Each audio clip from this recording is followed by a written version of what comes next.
Hello बच्चों, let's read our question first. It says let d1, d2 and d3 be the lengths of the perpendiculars from circumcenter of triangle ABC on the side BC, AC and AB respectively.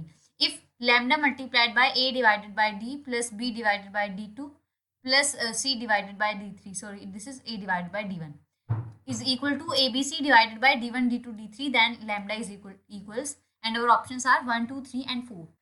So key concept for this question is की concept suppose हमारे पास ना एक circle है and उसके अंदर हमने एक triangle बनाया हुआ है।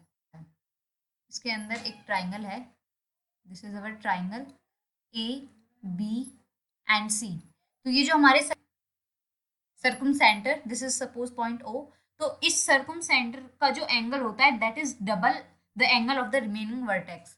इट मीन्स ये जो अगर मैं यहाँ से कोई एंगल बनाऊं, ये मैंने लाइन ड्रॉ करी, तो ये जो एंगल होगा हमारा, अगर ये वाला हमारा एंगल ए है तो ये एंगल क्या होगा हमारा 2। इस क्वेश्चन का की कॉन्सेप्ट है। सो अब देखो हम अपने क्वेश्चन की तरफ आते हैं। हमारे क्वेश्चन में क्या गिवन है कि अगर हमारे पास में एक ट्राइंगल है एबीसी, देखो मैं पहले ट्राइंगल बना लेती हूँ। This is our triangle ABC, this is triangle A B and C. यहाँ से D1, D2 एंड D3 क्या है, लेंथ ऑफ परपेंडिकुलर्स। BC पर क्या है हमारी लेंथ D1, BC पर है हमारी लेंथ D1 एंड AC पर है D2, AC से है D2, this is point, suppose this is point O and this is perpendicular D2 and AB से क्या है D3, this is suppose D3। ये 90 degree, 90 degree and 90 degree. Suppose मैंने ये ऐसे ज्वाइन करा, ये यहाँ से ज्वाइन करा एंड ये यहाँ से ज्वाइन करा, तो ये देखो राइट एंगल ट्राइंगल बन गया। अगर ये पूरा एंगल मेरा A है तो मैं इसको लिख सकती हूँ, ये हो सकता है A, ये भी हो जाएगा, सॉरी अगर वो ये हमारा एंगल ए है तो ये क्या हो जाएगा 2A, तो मैं इसको लिख सकती हूँ A एंड इसको भी क्या लिख सकती हूँ A। अब देखो अगर हमारी ये वाली पूरी साइड क्या है A है, तो मैं इसको लिख सकती हूँ A/2। Suppose this is point our D, this is A/2 and this is also A/2। अगर ये सारी लेंथ है हमारी B, तो if this is point E, तो इसको मैं लिख सकती हूँ B/2 एंड इसको भी लिख सकती हूँ मैं B/2 एंड ये पूरी लेंथ है C एंड ये पॉइंट है F, तो ये भी C/2 एंड ये भी C/2। अब देखो हम अपने ट्राइंगल्स देखते हैं। In triangle OBD, in triangle OBD हमारे tan A की कितनी वैल्यू हो जाएगी, देखो tan A की कितनी वैल्यू होगी इसमें, ये है हमारा tan A, तो इसके लिए हमारी हाइट कितनी होगी BD, this is BD divided by OD, tan A is equal to BD divided by OD and BD की वैल्यू कितनी है, BD की वैल्यू है हमारी A/2 एंड OD की value D1, A/2 and this is D1। Let call this equation number first. Similarly अब देखो हम tan B फाइंड करेंगे, तो tan B की देखो वैल्यू कितनी होगी। सपोज हमारा ये वाला एंगल कितना है B है, ये वाला एंगल B है। अब देखो हम बाकी एंगल्स देखते हैं। सपोज अगर हमारे ये वाला एंगल B है तो ये भी कितना हो जाएगा B एंड ये भी कितना हो जाएगा B, इट मीन्स ये पूरा एंगल 2B बन जाएगा। और ये एंगल C है तो हमारा ये भी एंगल, ये पूरा एंगल कितना होगा 2C, इट मीन्स ये भी एंगल C एंड ये भी एंगल C।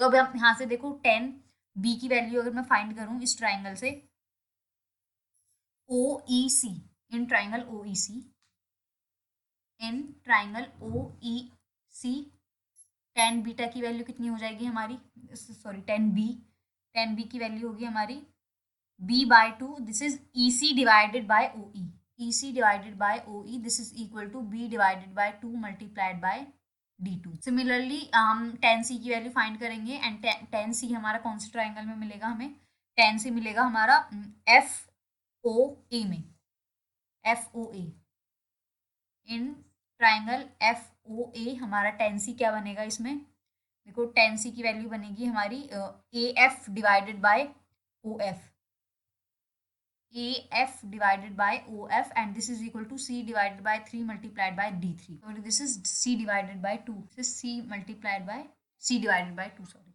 अब देखो मैं क्या करूंगी, this is equation number second and this is equation number third. Equation को थोड़ा मॉडिफाई करती हूँ मैं, यहाँ से A डिवाइडेड बाय D1 की वैल्यू फाइंड करूँ तो वो हो जाएगी हमारी 2 tan A, sorry, and A divided by D2 किसके इक्वल हो जाएगा 2 tan B and similarly A divided by D3 किसके इक्वल हो जाएगा 2 tan C के इक्वल। अब देखो मैं तीनों इनको अब ऐड करूंगी, ये जो हमारी तीनों इक्वेशंस हैं, अब मैं इनको 1 2 3 ना बोल के अब मैं इनको 1 2 3 बोल रही हूँ, इनको नहीं बोल के मैं इनको बोल रही हूँ equations 1 2 3 simplifies equation number first, second and third. तो अब मैं देखो इन तीनों इक्वेशंस को ऐड करूंगी तो ये आ जाएगा मेरा 2 common tan A plus tan B plus tan C is equal to, अगर हमारे पास में A plus B plus C it means तीनों एंगल का सम अगर हमारे पास में 180 डिग्री है तो हमारा tan A plus tan B plus tan C ये किसके इक्वल होता है? tan A multiplied by tan B multiplied by tan C के इक्वल होता है। तो इसको मैं लिख सकती हूँ tan A multiplied by tan B multiplied by tan C, this is 2 times. अब देखो 2 टाइम्स tan A की वैल्यू मैं क्या लिख सकती हूँ पीछे वाली इक्वेशन से, इस वाली इक्वेशन से, इस वाली से A divided bye 2d1 multiplied A divided bye 2d1 multiplied by similarly B divided bye 2d2 multiplied by C divided bye 2d3। देखो इस 2 से ये वाला 2 कैंसिल तो ये आ जाएगा ABC divided bye 4d1 d2 d3। And देखो अगर मैं इसे भी सॉल्व करूं तो ये हमारा 2 टाइम्स tan A की वैल्यू कितनी थी A divided bye 2d1 plus B divided bye 2d2 and tan C divided bye 2d3।